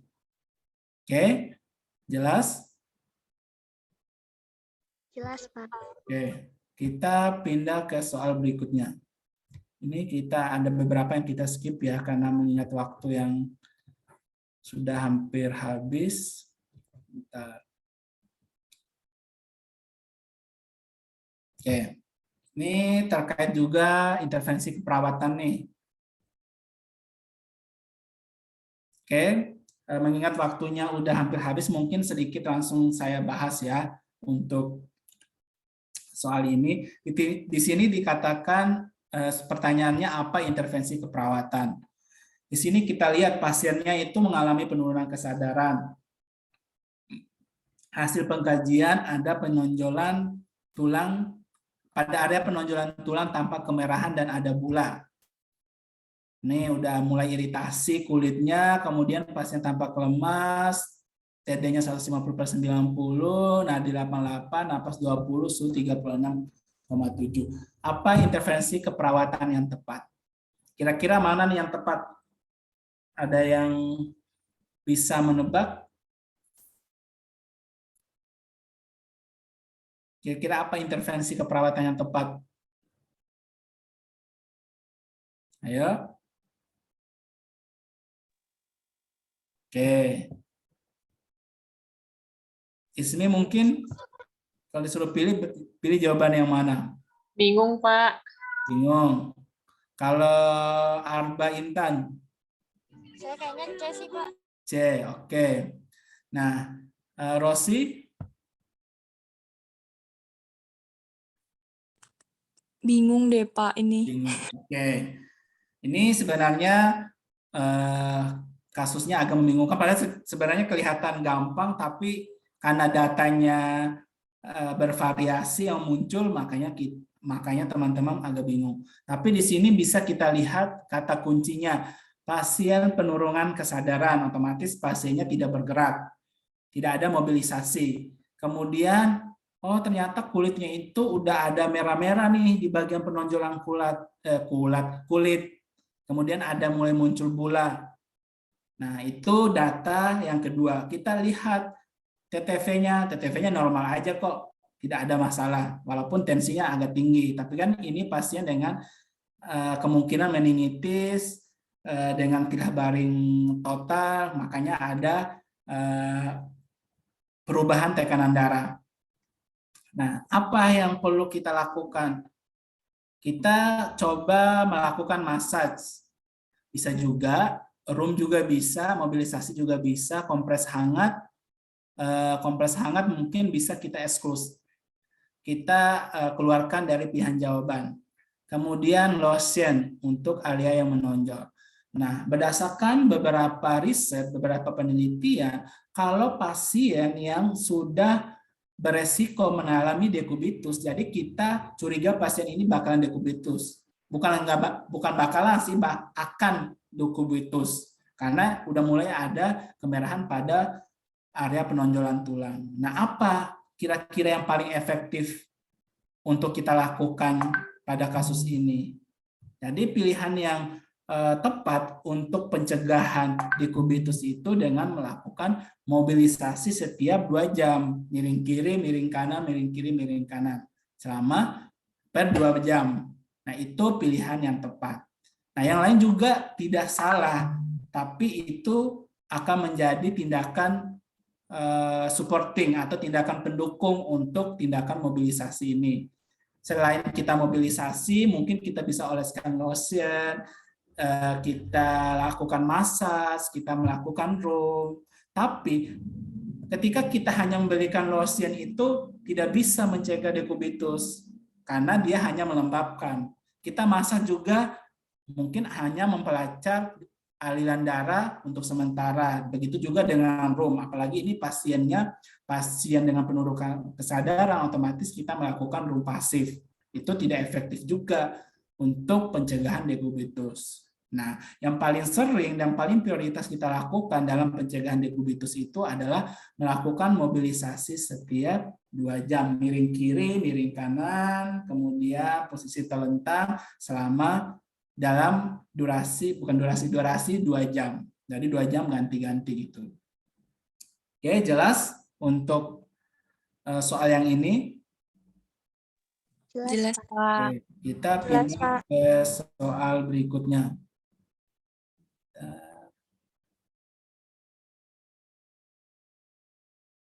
Oke, ini masih terkait tindakan keperawatan. Ini untuk soal terakhir ini saya fokuskan ke tindakan keperawatan ya, karena ini soal yang paling banyak. Ini terkait pemasangan kateter.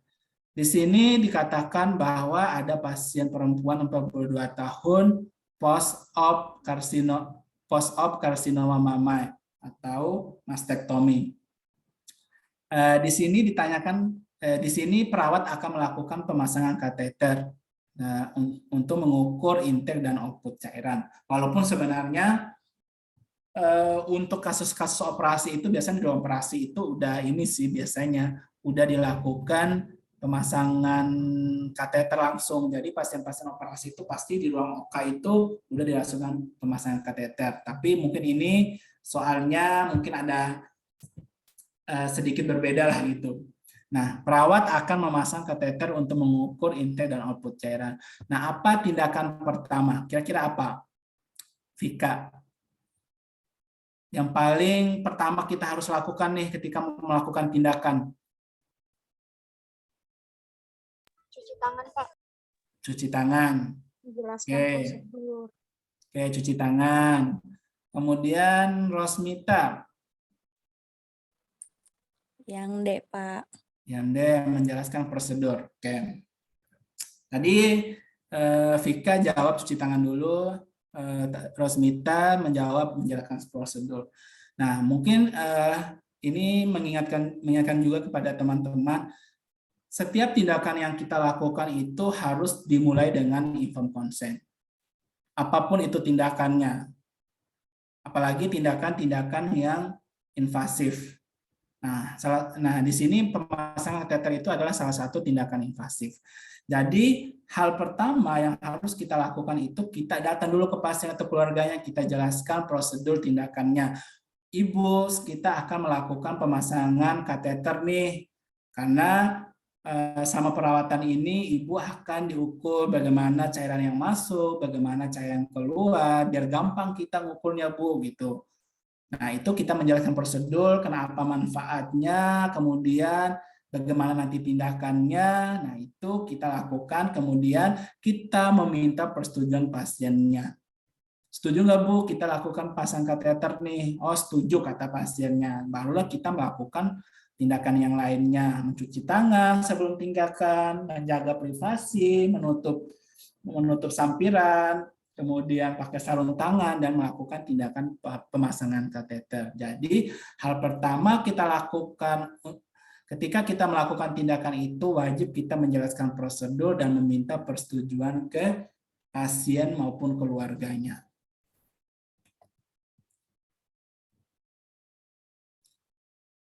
Oke, ini soal terkait pemasangan infus. Pemasangan sini ya. Kira-kira apa jawabannya? Ini gampang kok soal ini. Kalau kita pasang infus, besoknya bengkak, apa yang kita lakukan? Mencabut. Oke. Intinya walaupun baru bentar ya.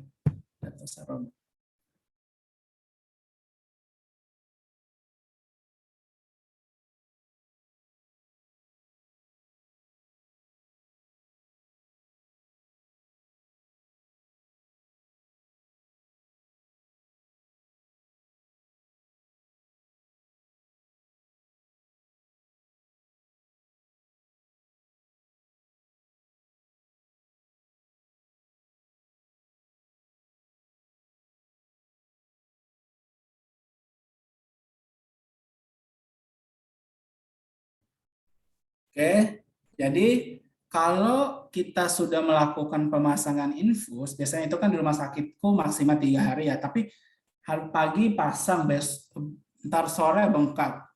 Nah, jangan kita menunggu 3 hari dulu lah, atau diperbaiki dulu infusnya. Nah, tindakan yang dilakukan itu langsung mencabut dan memindahkan ke posisi yang lain.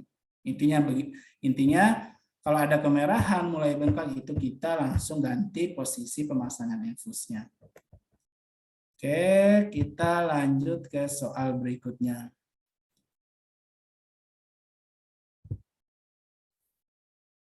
Oke, ini soal terkait evaluasi keperawatan. Ini mungkin soal terakhir, karena dalam soal ujian kompetensi keperawatan medikal bedah itu pasti ada soal terkait masalah evaluasi keperawatan.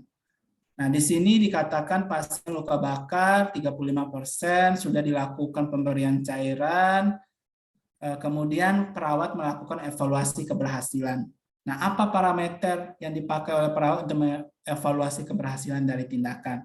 Di sini kan kasusnya pasien ini luka bakar dan dilakukan pemberian cairan. Nah, apa yang menjadi parameter atau patokan perawat ini? Cairan yang diberikan itu sudah cocok nggak? Maksudnya tindakan keperawatan itu udah cocok nggak? Kira-kira apa? Urin output meningkat. Oke, ini Andi Nur Indah jawab nih. urin outputnya meningkat. Otomatis kita melihat parameter yang berkaitan dengan cairan. Karena kita di sini kasusnya pemberian cairan, otomatis sesak kita hilangkan, nyeri juga kita hilangkan, infeksi juga kita hilangkan, pernapasan vesikuler juga kita hilangkan. Nah, di sini adalah urin outputnya meningkat. Kalau pasien dengan luka bakar itu pasti akan terjadi resiko hipovolemia atau akan terjadi cairan yang ada di dalam tubuhnya itu menghilang atau berkurang akibat evaporasi dari panas akibat luka bakar. Otomatis kekurangan cairan pasti nanti urin outputnya itu akan menurun nih. Nah, setelah penggantian cairan, resusitasi cairan, otomatis untuk melihat cairan yang masuk ini sudah memenuhi kebutuhan cairan tubuh kita. Nah, salah satu indikasi parameter adalah dengan melihat urin outputnya. Atau mungkin bisa juga melihat yang lainnya, misalkan awalnya pasiennya pucat atau bibinya kering. Nah, tapi itu bisa kurang kuat untuk mengevaluasi keberhasilan dari tindakan pembelian cairan.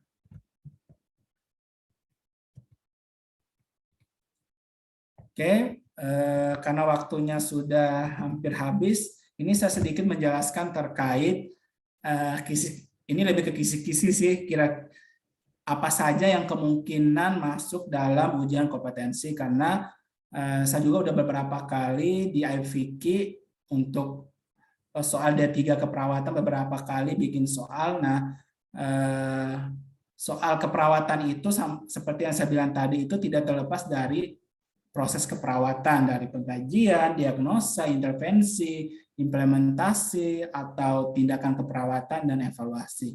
Nah, untuk pengkajian itu coba teman-teman pelajari terkait nyeri, bagaimana pengkajian nyeri, GCS, kekuatan otot, nih penonton luas luka bakar ini sering masuk sama tetesan infus. Pengkajian luka dan tanda-tanda shock juga bisa teman-teman refresh lagi, buka lagi catatannya, dibaca lagi untuk persiapan nanti untuk menghadapi ujian kompetensi. Untuk pengkajian ya, ini bisa difoto. Kemudian diagnosa keperawatan. Nah, sedikit saya jelaskan diagnosa keperawatan yang berkaitan dengan respirasi. Nah, tadi saya memunculkan satu soal berkaitan dengan respirasi.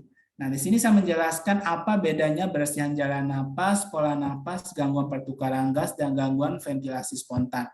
Tapi yang paling sering muncul itu bersihan jalan napas, pola napas, dan gangguan pertukaran gas.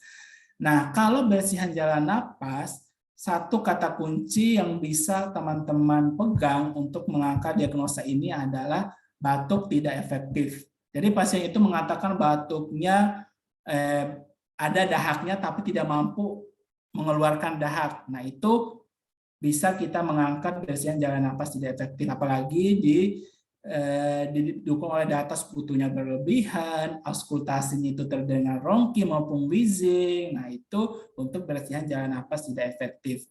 Nah, bagaimana dengan pola napas tidak efektif? Kalau pola napas tidak efektif, tidak ada keluhan pasien batuknya berdahak, dia susah untuk mengeluarkan dahak, tapi dia lebih ke pola napasnya. Pola napas itu dia takipno, frekuensi napasnya meningkat atau bradipno, frekuensi napasnya itu di bawah normal atau kusmaul. Kusmaul itu penapasannya cepat dan dangkal. Cepat dan dangkal itu kusmaul, hiperventilasi, kemudian biasanya itu didukung oleh data penggunaan otot bantu napas. Jadi pengembangan dadanya itu lebih cepat dibandingkan penapasan normal. Atau nanti ada penapasan cuping hidung. Nah, itu juga bisa kita jadikan data untuk mengangkat pola napas tidak efektif. Kemudian gangguan pertukaran gas. Kalau gangguan pertukaran gas, kalian jangan mengangkat diagnosa gangguan pertukaran gas kalau tidak ada data hasil analisa gas darahnya. Mau itu pasien sesak, pasien sesak berat, frekuensi napasnya 30, tapi kalau di dalam kasusnya itu tidak ada hasil analisa gas darah dan nilainya abnormal, jangan kalian mengambil atau mengangkat gangguan pertukaran gas. Nih, ini hasil analisa gas darah PCO2, PO2, pH arteri. Nah, itu wajib muncul di kasus jika kalian mau mengangkat gangguan pertukaran gas. Kemudian gangguan ventilasi spontan. Nah, kalau gangguan ventilasi spontan itu biasanya hampir sama dengan gangguan pertukaran gas, tapi ada data volume tidal menurun. Nah, biasanya ini pasien-pasien dengan terpasang ventilator. Pasien-pasien ini nih, pasien-pasien dengan terpasang ventilator itu biasanya itu kalau ada gangguan analisa gas darahnya, kemudian volume tidalnya menurun, kemungkinan diagnosa keperawatan itu adalah gangguan ventilasi spontan.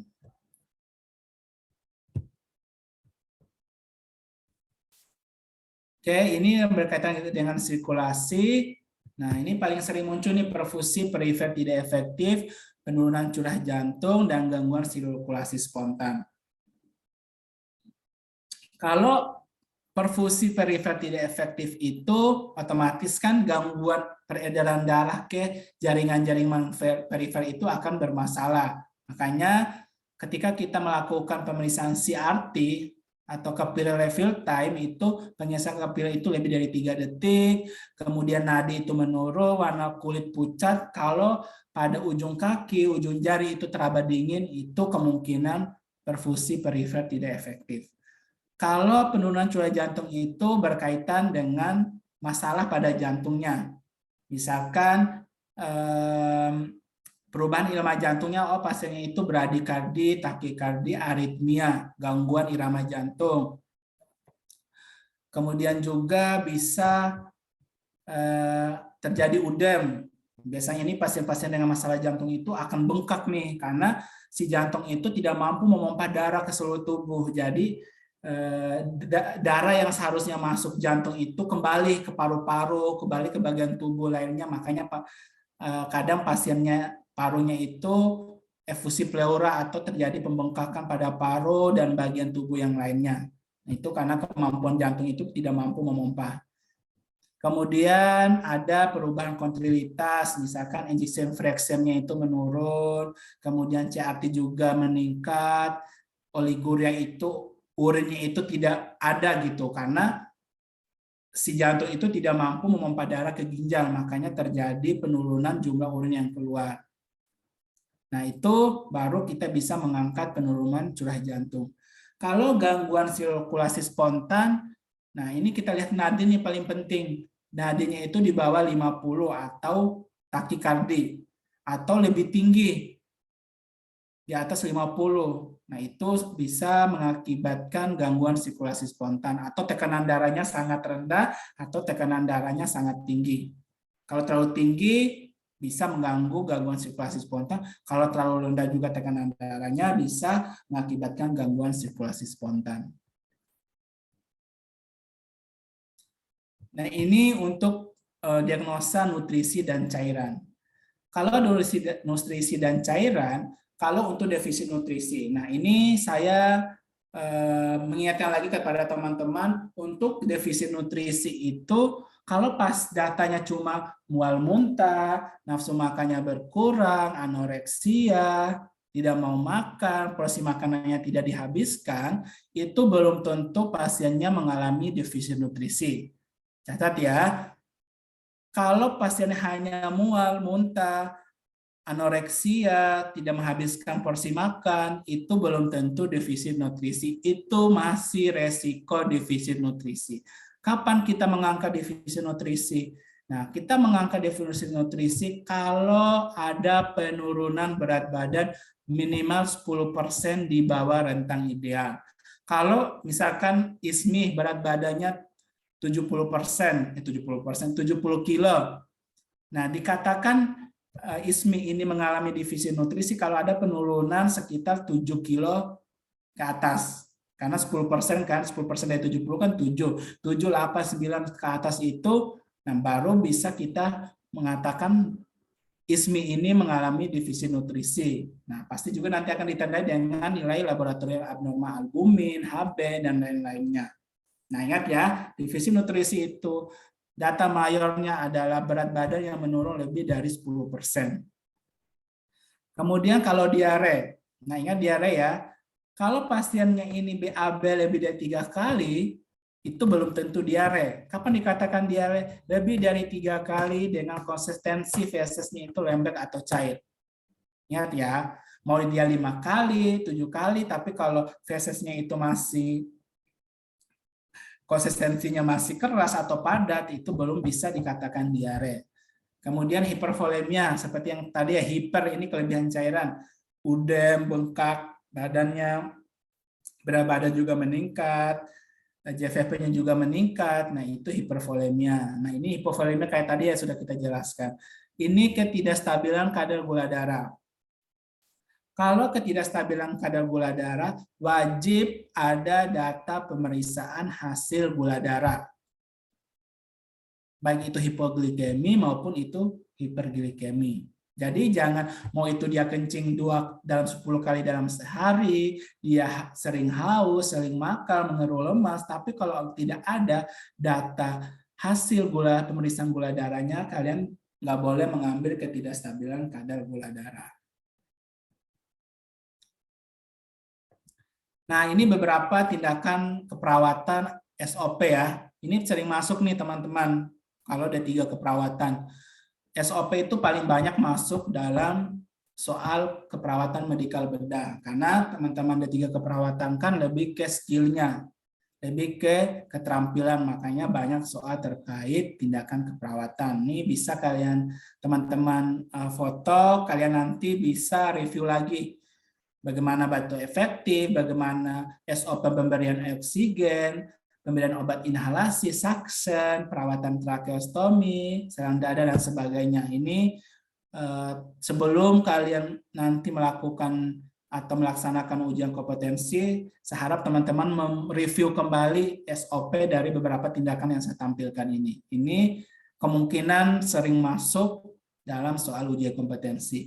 Kalau soal SOP itu kebanyakan itu teman-teman disuruh melanjutkan, misalkan pemasangan infus, pasien sudah dilakukan disinfektan ke daerah pemasang infus, apa tindakan selanjutnya yang dilakukan? Kebanyakan soal seperti itu. Jadi saya harap teman-teman membaca lagi, mereview lagi tindakan keperawatan, terutama yang berkaitan dengan SOP tindakan keperawatan. Jadi, teman-teman jangan mengikuti prosedur yang mungkin di rumah sakit yang teman-teman lakukan, karena di rumah sakit itu tergantung dengan situasi dan kondisi. Ada beberapa langkah itu mungkin di skip, atau langkah itu seharusnya di awal dilakukan di akhir. Itu jangan kalian bawa ke ujian kompetensi, karena ujian kompetensi itu pasti pilihan jawaban yang tepat itu hanya yang sesuai dengan standar operasional prosedur yang ada.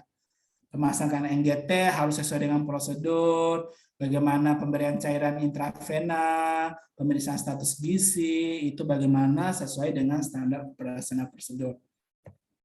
Nah, ini beberapa referensi yang mungkin teman-teman bisa baca.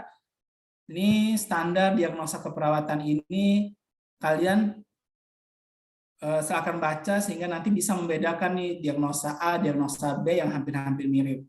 Jadi silakan baca buku dari SDKI. Kalau SOP, saya sarankan teman-teman baca saja di buku standar operasi prosedur di bukunya PPN ini. Ini sangat banyak teman-teman dosen itu mengambil soal itu dari SOP ini atau SPO ini, standar prosedur operasional yang disusun oleh Persatuan Perawat Nasional Indonesia. Nah, ini buku tambahan nih. Ini biasanya dari saya waktu kuliah dulu sering saya pakai nih buku saku. Ini udah edisi terbaru, buku saku ini sangat membantu, misalkan bagaimana pemberian obat, dosis obat, kemudian perhitungan luka bakar, dan sebagainya ini ada dalam buku saku ini. Jadi teman-teman kalau mungkin ada ada kesempatan untuk beli buku ini, silakan dibeli untuk menambah referensi kalian untuk menghadapi ujian kompetensi nanti. Oke, karena waktunya udah habis, sebelum saya menutup pertemuan kita, sharing kita pada malam hari ini, mungkin dari teman-teman ada yang mau ditanyakan terlebih dahulu? Ada mungkin yang kurang jelas? Ismi bertanya, Pak. Ya, silakan Ismi. Tadi kan ada soal pertanyaan yang mengenai pasien meningitis yang ada bulannya, yang selalu tertidur, selalu tidur terus itu, Pak. Kan jawabannya itu kan mobilisasi mobilisasi setiap 2 jam. Nah, pertanyaannya kalau misalnya bulannya itu ada di bagian punggung atau bokong, itu bulannya itu dipecahkan dulu atau bagaimana gitu, Pak? Kalau bula yang muncul, misalkan ada kemerahan, mungkin ada kayak bula yang muncul, dipecahkan atau tidak. Nah, kalau untuk bula itu kita jangan memecahkan. Kenapa? Karena itu bisa menimbulkan luka. Kalau udah luka itu kan akan beresiko terjadinya infeksi. Itu bisa menjadi port de entry atau pintu masuknya kuman atau bakteri dan sebagainya ke dalam tubuh pasien kita. Makanya walaupun kita muncul bula, sama juga dengan pasien-pasien yang luka bakar itu jangan dipecahkan, biarkan nanti dia pecah sendiri saja. Karena kalau dipecahkan itu kan kayak kita melakukan robekan pada kulit tapi belum waktunya, seperti itu. Nah, itu bisa menjadi port de entry masuknya mikroorganisme ke dalam tubuh. Biarkan saja kita tetap melakukan prosedur pemberian posisi miring kiri, miring kanan dengan menambah dengan tindakan lainnya seperti mungkin tadi pemberian lotion atau menambah dengan kasur dekubitus, kemudian memantau status nutrisi juga, itu sangat penting juga untuk mencegah dekubitus pada pasien dengan penurunan kesadaran. Seperti itu, Ismi. Baik, Pak. Terima kasih. Oke, yang lain mungkin ada yang mau ditanyakan atau diklarifikasi terkait beberapa pembahasan yang kita diskusikan tadi. Maaf, Pak. Oke, silakan, Intan. Tadi kan ada pertanyaan yang luka bakar itu. Nah, terus kalau itu kan nggak ada jawabnya, nanti itu dapatnya nilai bonus apa gimana tuh, Pak? Oh, kalau di dalam soal ujian kompetensi, kecil kemungkinan ada soal seperti itu. Ini kan soal yang kita bikin di tim ya, jadi kemungkinan ada kekeliruan. Tapi kalau dalam soal ujian kompetensi itu udah dilewati, Intan. Maksudnya kita bikin soal akan seleksi juga, akan direview ulang, dan akan pokoknya sebelum ujian itu tim dari ujian kompetensi itu udah melakukan review dan sebagainya. Jadi kemungkinan kecil tidak ada soal seperti itu. Tapi kalau mungkin ada, pilih aja jawaban yang paling mendekati seperti itu. Apalagi kalau soal hitungan ya. Pasti kalau soal hitungan itu pasti dipikirkan matang-matang, ini mana pilihan jawaban yang tepat. Begitu, Intan. Iya, Pak. Maaf, soalnya saya waktu itu kan pernah dapat juga pertanyaan kayak gitu. Terus habis itu saya ngerasa itu nggak ada jawabannya. Nah, saya cari yang paling mendekati aja. Misalnya hasilnya itu 22,5. Tapi saya ambil di situ 22. Oke. Jadi sama, saran saya juga pilih yang paling mendekati saja. Kalaupun nanti memang soal itu ada kekeliruan, pasti itu ada kebijakan dari tim ujian kompetensi, itu mungkin dijadikan soal bonus seperti itu.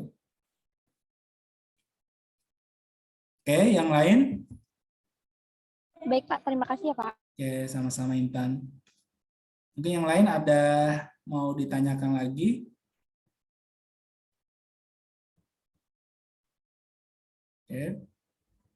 Oke, kalau tidak ada lagi pertanyaan, kita cukupkan pertemuan kita pada malam hari ini. Semoga apa yang saya sampaikan bisa menjadi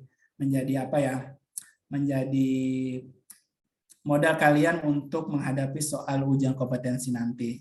Oke, kalau dalam pembahasan tadi saya masih banyak kekurangan, masih ada yang kurang dipahami, saya akan nanti tanyakan ke Pak Heri, nanti mungkin bisa nanti kita diskusi lagi untuk pembahasan soal keperawatan medikal bedah. Jadi saya harap teman-teman tetap nanti ketika mau menghadapi ujian tetap mereview kembali apa-apa yang perlu teman-teman review, terutama tadi yang saya sampaikan beberapa poin-poin penting yang ada dalam soal ujian kompetensi, silahkan direview ulang, perbanyak latihan soal, kemudian nanti ketika mendekati ujian kompetensi, ya teman-teman ya jaga kesehatan, kemudian persiapkan diri dengan baik, kemudian banyak berdoalah karena kita tidak hanya ikhtiar, tapi juga kita juga harus tawakal. Jadi ikhtiar itu dibarengi dengan tawakal. Oke, sekian dari saya. Mohon maaf jika ada kekurangan. Saya harap atau saya doakan teman-teman nanti bisa kompeten semua. Insya Allah 100% untuk hari ini. Amin. Oke, sekian. Wassalamualaikum warahmatullahi wabarakatuh. Dibohongin malam. Waalaikumsalam. Banyak Pak. Ya. Ya, semangat ya. Ngomong tidur. Banyak.